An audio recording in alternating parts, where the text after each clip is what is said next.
Hi, I'm VoidBurger, and I have been recruited by Giant Bomb to make a series of video essays about dumb game opinions I have. Which is a sentence I never thought I would say. I intend to pitch you some maybe strange opinions and hopefully interesting analysis about games and games-related media. Stuff that maybe you haven't really considered before, but is pretty tasty to think about. Some of it's gonna be goofy, some of it's gonna be a little more serious, but it's all hot takeouts.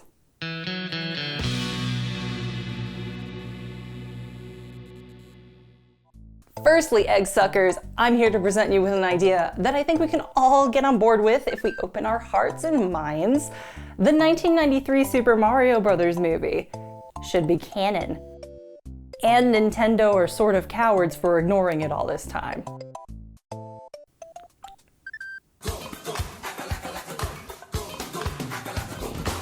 I mean, come on, we can all get on board with this, right?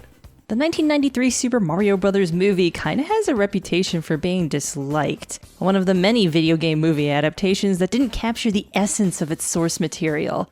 Our next movie is a film version of a popular video game. It's called Super Mario Bros. And it doesn't work at all. This movie isn't either high or low tech enough. It's not as dazzling or as involving as the cutting-edge video games that would like to mirror, and it doesn't have the traditional movie elements like compelling characters or a fresh story. I also can't figure out exactly what age group this movie was made for. I guess I didn't like it. It's a complete waste of time and money. It is, and I think, the timing would have been right with this explosion in infotech or whatever you want to call it, that the computers and all that. Kids are very sophisticated now, and if you could mirror that in some way, you could be a big bonanza. This film doesn't even try. What this movie shows is that it's a lot harder to make a high-tech movie like this than you would think. And only recently have people started to warm up to it as a cult film. I was way ahead of all of them. This movie's initial reception was very bad. So bad that I imagine it's probably the reason why Nintendo didn't okay another IP adaptation until Detective Pikachu in 2019.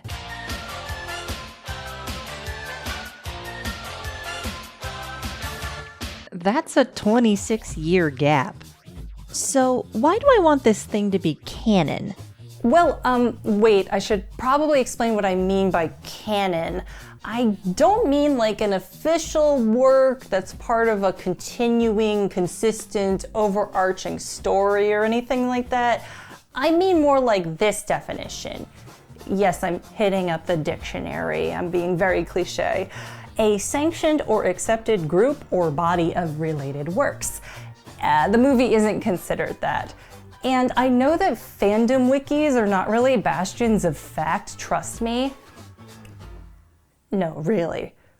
Trust me. But here's a funny thing. If you go to the fan wiki for Mario, the movie actually has a warning at the top of the page declaring it as not canon.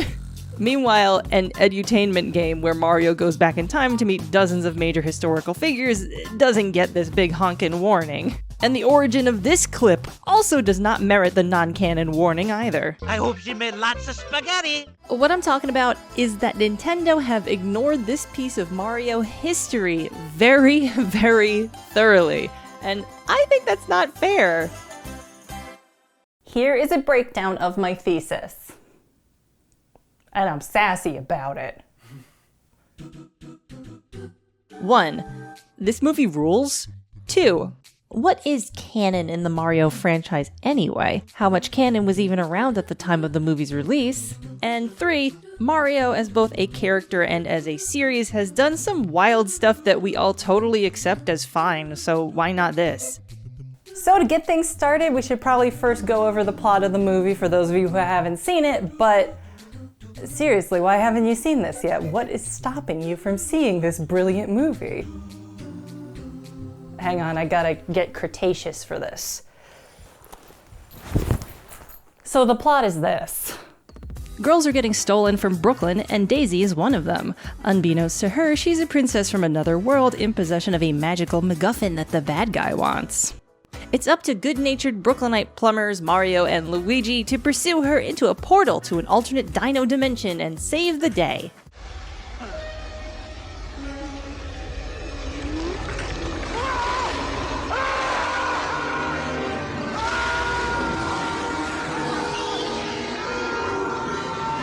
On the other side of that portal is a world where dinosaurs, separated from our dimension by that big meteorite way back when, became the reigning species and made a badass carnivorous dino-punk city. By the way, did you notice that all the cars in this world are electric because a dinosaur dimension wouldn't have access to fossil fuels? Mamma mia, that's some spicy environmental storytelling. Mwah. And by the way, it's not great over there, and they're jealous of the mammal world's resources. Imagine an endless supply of food, clean air, water. And what are we stuck with?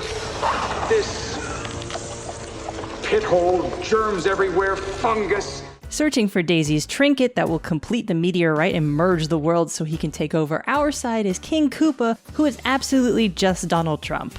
Consumed by ego and greed, running a dystopian fascist government, sexist macho slime ball. Prophetic, really. I am very disappointed in you, cousins. Fascist, oppressor of the proletariat. Guy in charge. Egg sucker. Kill them. But that is a whole nother video essay topic. I'm not making that right now. Never mind. Anyway, President Koopa presumably acquired this city in a hostile takeover and definitely transformed the king into primordial goop via de-evolution technology. And I want to tell you something. You can go ahead and choke this little mushroom kingdom all you want. Because I'm out of here. I'm out into the bigger world. Thus, mushrooms and fungus currently cover the borough of Dino Hatton. Get it? Instead of Manhattan, it's Dino Hatton. Jesus Christ, I love it. And by the way, here's my headcanon of what the other New York City boroughs are called.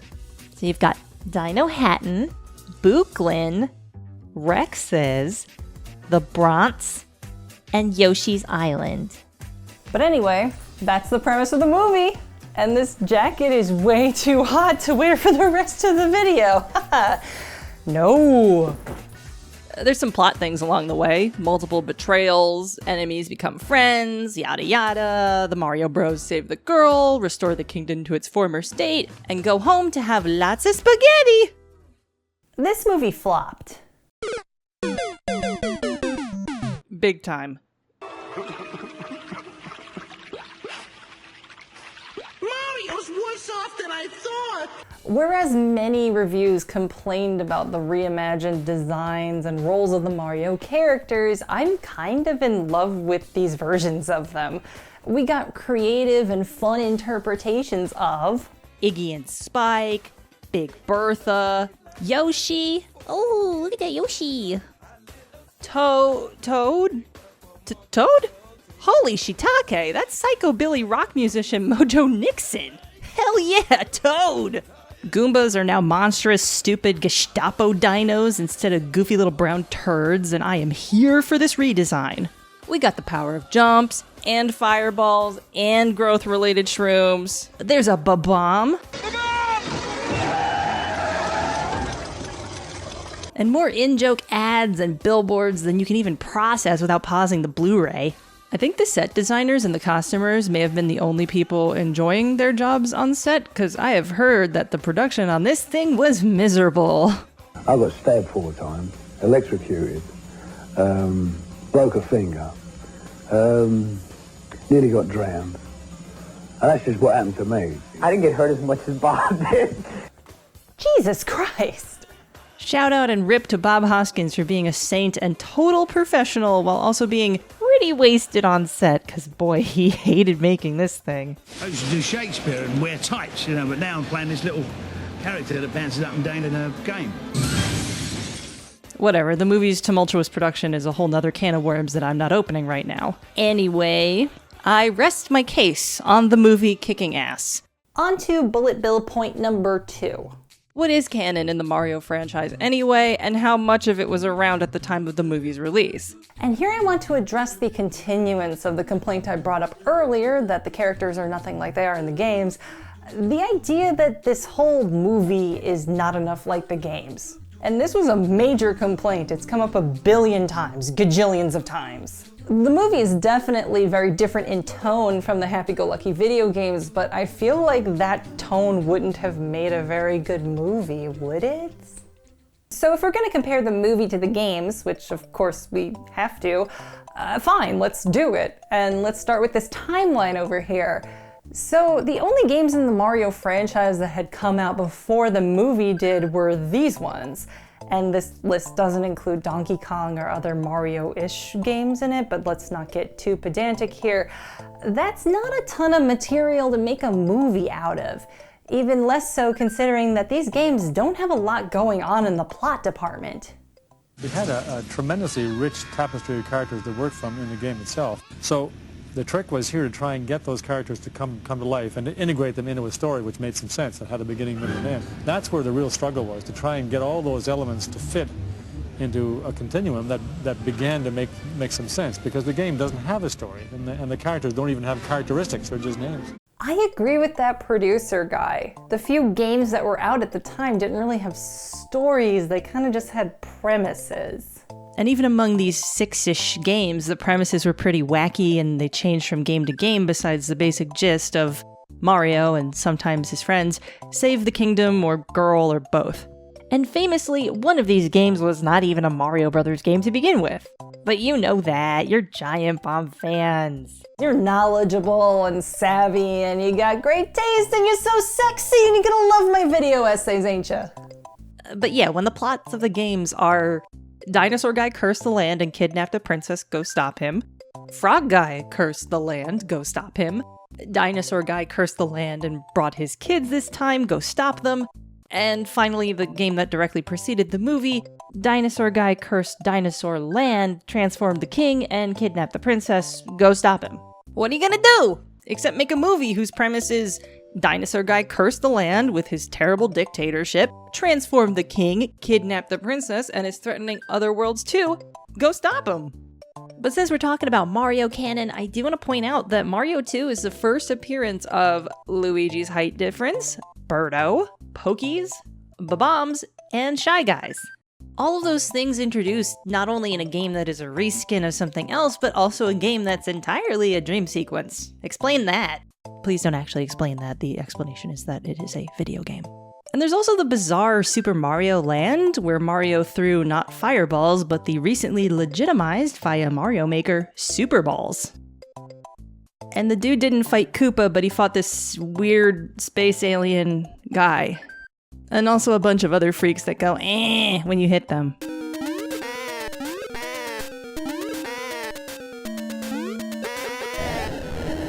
Yes, that's just how things are in Sarasa Land. What the hell is Sarasa Land?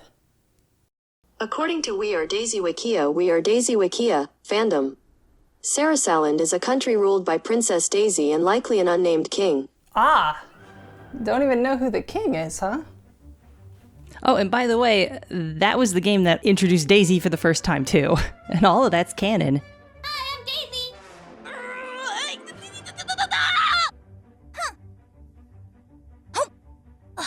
So I'm making 2 points here. One, if those games are canon or have elements in them that show up in later installments, much to everyone's delight, why not do the same thing with the movie? I mean, unless the movie's copyright isn't owned by Nintendo. Which would ruin the entire point of this video. And 2, like I hopefully hammered home, there wasn't much of a canon to work with in order to make the film faithful to the game, so why is that even a complaint in the first place? Do you really want a movie that's more like this? How do you make a faithful adaptation of this kind of source material? The answer is you don't. Instead, you make a badass dystopian sci-fi dark comedy adventure movie based off of it. Boom, boom, aka-laka-laka boom. Let's get to that last bullet point from earlier. So Mario, as a mascot character, has seen so many various roles in his career, both in the mainline games and in the spin-offs and ads and all sorts of stuff. He's been a doctor, a kart racer, Olympic athlete, typing teacher, 2D origami organism, Picross god, and a guy with a gun that is friends with the Rabbids. Mario has been to space more than once, and sometimes he can breathe in space and sometimes he can't. He's had a sentient water-pumping robot sidekick and a sentient hat that helps him possess other entities. Mario's gone to hell. Kind of. Sort of. And Ghosts are real. Very real. He also get the milk.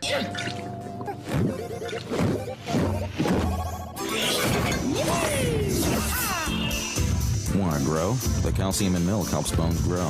Okie dokie. So he's a flexible character, right? And in light of all of this, would Nintendo acknowledging the existence of this Mario and Luigi? Actual plumbers who do actual plumber stuff, but also make scary lizard men dance as a form of stealth. Is that really such a stretch for the franchise? A property that's pretty much defined by its absurdity and suspension of disbelief? Hey, you! Get off of my cloud!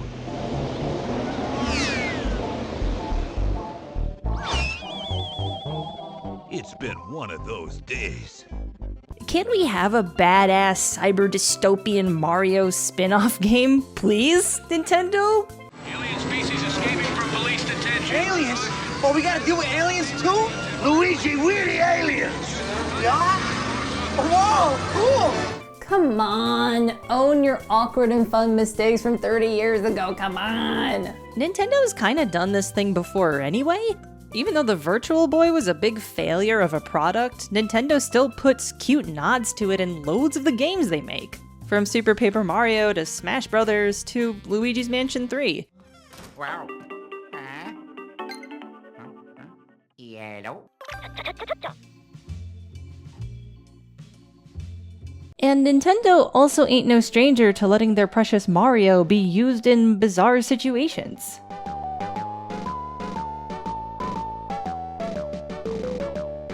Here's a deep cut. The OVA is where Mario characters are reenacting fairy tales. How about that? リンゴを一口食べたピーチ姫はその場に死んだように倒れてしまいました。これで私が世界で一番美しいわ。そうです。このおばあさんはクッパ女王だったのです。And in the modern era?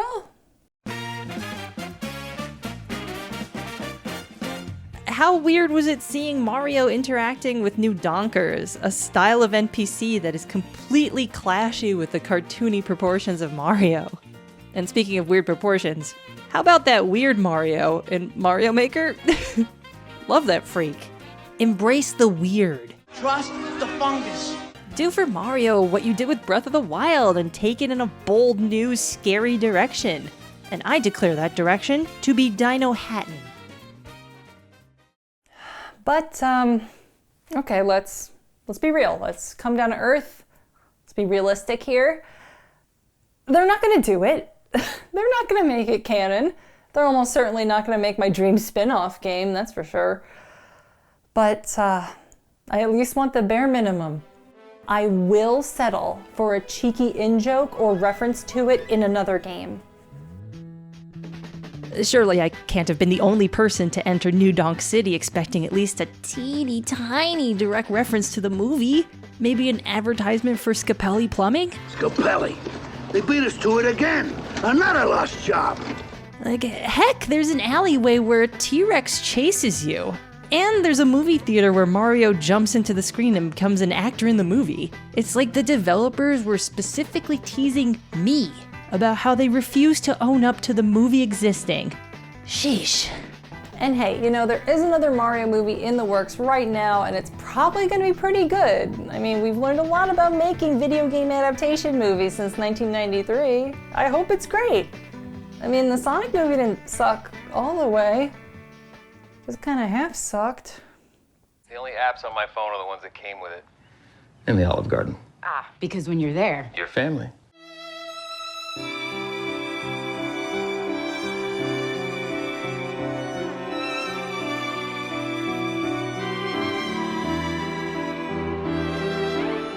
But maybe, just maybe, if we're lucky, Nintendo will put some sort of nudge nudge wink wink Easter egg in the new movie to the 1993 one? Or maybe they're praying that the new Mario movie's existence will make it harder to stumble into the old Mario movie and the world will forget. Except me. I'll never forget, Nintendo. You cowards. Make it canon. #TrustTheFungus.